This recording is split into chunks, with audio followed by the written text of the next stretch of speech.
Hello friends. सो आज हम बात करते हैं अडानी का जो स्कैम है, सो कॉल्ड स्कैम, जिसके बारे में काफ़ी चर्चा है। और काफ़ी लोग जो अडानी और नरेंद्र मोदी के बारे में बात कर रहे हैं, जिनको शायद बिजनेस का भी नहीं पता होगा, और वो अपनी ओपिनियन दे रहे हैं। तो एक तरह से 133 बिलियन डॉलर्स का ये स्कैम बोला जा रहा है।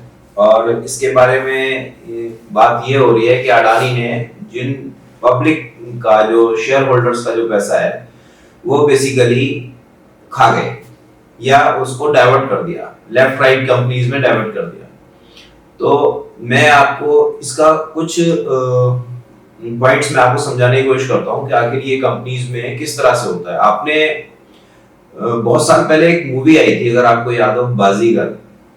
और बाजीगर में आपने देखा होगा कि Sharma group of companies, this companies, that companies, इस तरह से करके एक ग्रुप ऑफ कंपनीज खड़ी होती हैं। तो ये ग्रुप ऑफ कंपनीज कैसे खड़ी होती हैं, इसको समझना बहुत जरूरी है। ये जैसे इंडिया में है रिलायंस, रिलायंस के हर बिजनेस में कहां से पैसा आ रहा है, कौन दे रहा है। तो इसी तरह से और भी जो छोटी इंडस्ट्रियलिस्ट हैं, एक फैक्ट्री डाली, फिर दूसरी डाली, एक बिजनेस डाला, फिर दूसरा डाला, फिर तीसरा डाला, एक कंपनी खड़ी की, दूसरी की। तो आखिर ये होता क्या है, ये सारा खेल क्या है, कैसे होता है। और बहुत सारी छोटी छोटी कंपनीज है इंडिया में जो एक छोटे से बिजनेस से स्टार्ट करके 10 कंपनियां खड़ी कर लेते हैं और पूरी एम्पायर खड़ी हो जाती है। आखिर ये खेल क्या है, कहां से शुरू होता है, कैसे इसको समझना बहुत जरूरी है। तो इसमें क्या होता है कि फॉर एग्जांपल आपने एक कंपनी स्टार्ट की, उस कंपनी में आपने इक्विटी के लिए गए और पब्लिक इक्विटी के थ्रू आपने पैसा अपनी कंपनी में इन्वेस्ट, अपनी एक्चुअली इक्विटी डाइल्यूट करनी होती है। सो आपकी कंपनी एक बार पब्लिक लिमिटेड हो गई तो आपको फिर आपका शेयर मार्केट में होगा, पब्लिक उसमें पैसा लगाएगी और उसके एवज में जो सेबी की गाइडलाइंस है उसके अकॉर्डिंगली जो प्रीमियम आपको मिलना है वो मिलेगा। जैसे 10 रुपए का शेयर है, हो सकता है 10 रुपए में ही बिके, हो सकता है 40 में बिके, हो सकता है 100 में बिके, depending upon your book value, कि आखिर आपका शेयर का प्राइस क्या होना चाहिए। वो नेटवर्थ और बुक वैल्यू के बेस पर से भी आपको एक प्राइस दे देती है कि इस प्राइस पर आप अपना शेयर सेल कर सकते हो। तो उसके बाद क्या होता है कि आपने एक जिस कंपनी में शेयर्स आपने फ्लोट किए हैं और जहां से पब्लिक से पैसा इकट्ठा किया है आपने, तो उस पैसे से आप बिजनेस करना शुरू करते हो।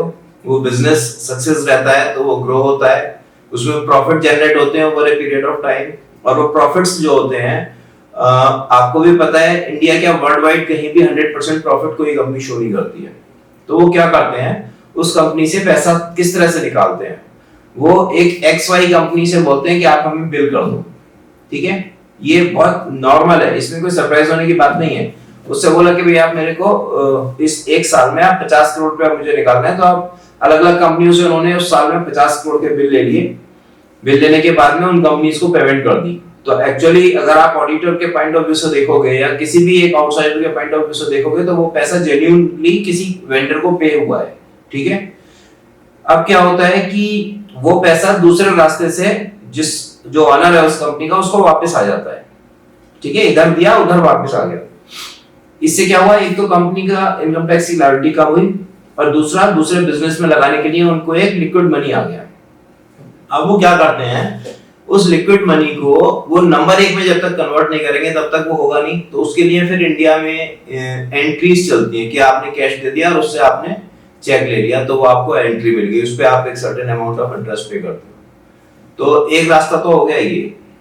दूसरा रास्ता क्या होता है कि अब आपकी एक कंपनी है, उसमें काफी सरप्लस मनी है और अब आपको दूसरे बिजनेस में इंटरेस्ट है और आपको उसमें पैसा नहीं है लगाने के लिए, क्योंकि आप कहां से लाओगे, आपका तो एक ही बिजनेस था, जो भी था वो सारा कुछ उसी बिजनेस में था। तो लोग क्या करते हैं कि उस कंपनी से उस नए बिजनेस को गारंटी दे देते हैं। इसको बोलते हैं कॉर्पोरेट गारंटी। आपने गारंटी दे दी, ठीक है। अब क्या होता है कि वो जो नई कंपनी है उसको बिना किसी क्रेडिबिलिटी के उसको उस कंपनी के ब्याज पर एक क्रेडिट लाइन शुरू हो जाती है और उसको सामान मिलना शुरू हो जाता है, सर्विसेज मिलनी शुरू हो जाती हैं, क्योंकि पीछे से जो बड़ी कंपनी है उसने उसको गारंटी दी हुई है। ठीक है, अब क्या होता है कि उस कंपनी के पास तो पैसा है नहीं, सामने से जब तक उसको कस्टमर से पैसा मिलेगा नहीं तब तक वो उसको दे नहीं सकता अपने सप्लायर को या अपने वेंडर को। तो जिस कंपनी ने गारंटी दी है वो क्या करती है, इनको एडवांस दे देती है। सपोज करो 50 करोड़ की कोई ट्रांजैक्शन है या 100 करोड़ की कोई ट्रांजैक्शन है, तो जो मेन कंपनी है जहां पर पब्लिक का पैसा लगा हुआ है, इक्विटी का पैसा है, वो उसमें से 50-100 करोड़ रुपया नई कंपनी में दे देते हैं कि भाई जब तुम्हारा पैसा आएगा तुम मुझे वापस कर देना। और इस तरह से ये कंपनी धीरे धीरे धीरे धीरे ग्रो होती है। और ये पैसा जो होता है ये ऐसा नहीं है कि लॉन्ग पीरियड के लिए होता है, ये एक महीने के लिए 50 करोड़ दिया वापस आ गया, दूसरे महीने 30 दिया फिर वो वापस आ गया, चौथे महीने 100 दिया वो वापस आ गया। तो एक तरह से ये कैश फ्लो मैनेज कर रहे हैं इस कंपनी से इस कंपनी का। और इस कंपनी को क्या हो रहा है कि इस कंपनी को बिना किसी पैसे के ये बिजनेस कर रहा है। और आने वाले टाइम में क्या होता है कि वो पैसा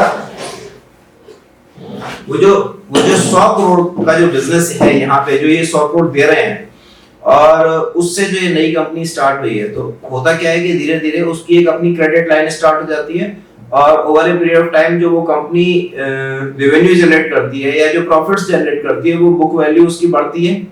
तो एक तरह से वो new line of business start हो जाता है। तो बेसिकली क्या हो रहा है कि ये जो सारा फंडा है जिसको कि लोग बोल रहे हैं कि अडानी का या नरेंद्र मोदी का भी नाम ले रहे हैं कि उनकी मिली भगत से हो रहा है, ठीक है चलो, मैं किसी पॉलिटिकल पार्टी के फेवर का पॉइंट नहीं कर रहा हूं, बट क्योंकि मैंने इसको बहुत डीपली स्टडी किया है, मैं समझने की कोशिश कर रहा था कुछ दिन से कि ये आखिर सारा चक्कर क्या है, किस तरह से ये सब चल रहा है। तो काफी स्टडी करने के बाद जो मेरे को समझ में आया कि ये क्या मैनिपुलेशन कर रहे थे, बेसिकली ये वही कर रहे थे कि इनकी जो बाहर की कंपनीज थी उनको ये बिजनेस स्टार्ट करने के लिए फंड्स डाइवर्ट करते थे, जो कि एक्चुअली इलीगल है। और एक पब्लिक लिमिटेड कंपनी से आप इस तरह से पैसा नहीं दे सकते। और वो किसी थर्ड कंपनी ने गलत समय पे उसको डिस्क्लोज कर दिया। वो एक्चुअली अगर किसी को नहीं पता चलता तो इसमें कुछ प्रॉब्लम नहीं थी। आज भी कहीं कोई फ्रॉड नहीं हुआ, कहीं कोई पैसा नहीं गया, कहीं कोई किसी ने पैसे को मारा नहीं है, सारा पैसा बिजनेस में है, वहां का वही है। जो पैसा दिया है वो वापस भी आ जाएगा, उसमें भी कोई प्रॉब्लम नहीं है। बस प्रॉब्लम कहां हुई है कि अडानी की जो नेटवर्थ है वो डाउन हो गई 100 बिलियन से। एक्चुअली कंट्री का लॉस हो गया। जो जिन लोगों ने पैसा लगाया था, जो ट्रेडिंग करते थे शेयर्स मार्केट में, या जिनको लगता था कि आज 5% बढ़ेगा, कल 10% बढ़ेगा, 2 महीने में 3 महीने में इतना हो जाएगा, उन बेचारों का नुकसान हो गया। और किसी का कोई नुकसान नहीं हुआ, ना अडानी का नुकसान हुआ है, ना किसी सप्लायर का नुकसान हुआ है, ना कहीं कोई पैसा गया है ना आया है, वो पैसा सारा वही है, बिजनेस में ही है। और इसमें कहीं कोई ऐसी मारामारी वाली कहानी नहीं है। सारा खेल सिर्फ ट्रांजैक्शंस का है कि ये जो नई कंपनियां सेटअप करते हैं उनको पैसा देना होता है, उनको फंडिंग करनी होती है, और इसी तरह से ये सारे काम चलते हैं।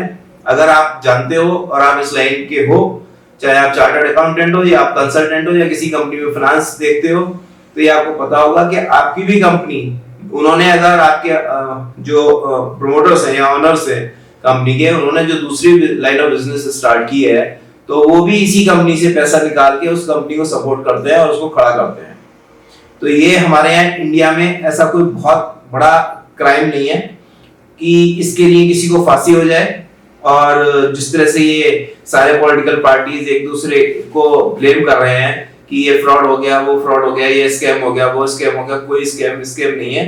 ये सिर्फ जो मैनिपुलेशन कर रहे थे, जो पैसे को रोटेट कर रहे थे, ये वो सारी चोरी पकड़ी गई है। ये फैक्ट है कि ये इलीगल है, बट ये सब करते हैं। मैं कंपनी का नाम नहीं लूंगा, बट मैं एक ऐसी कंपनी को जानता हूं, तो इंडिया की काफी बड़ी कंपनी है, उनकी भी मल्टीपल बिजनेस लाइंस हैं, बहुत सारी कंपनीज हैं। होता क्या है कि एक कंपनी से उनको बिल करते हैं, कोई सामान भेजते हैं और उनका दूसरी कंपनी से पेमेंट आता है। तो ये समझना बहुत मुश्किल हो जाता है कि ये पेमेंट इस कंपनी से क्यों आया है, क्योंकि बिल तो इस कंपनी का हुआ है। तो फिर वहां से वो फोन करके बोलते हैं नहीं ये पैसा हमने दिया है, बट आप इसको उसी लेजर में एडजस्ट कर दो।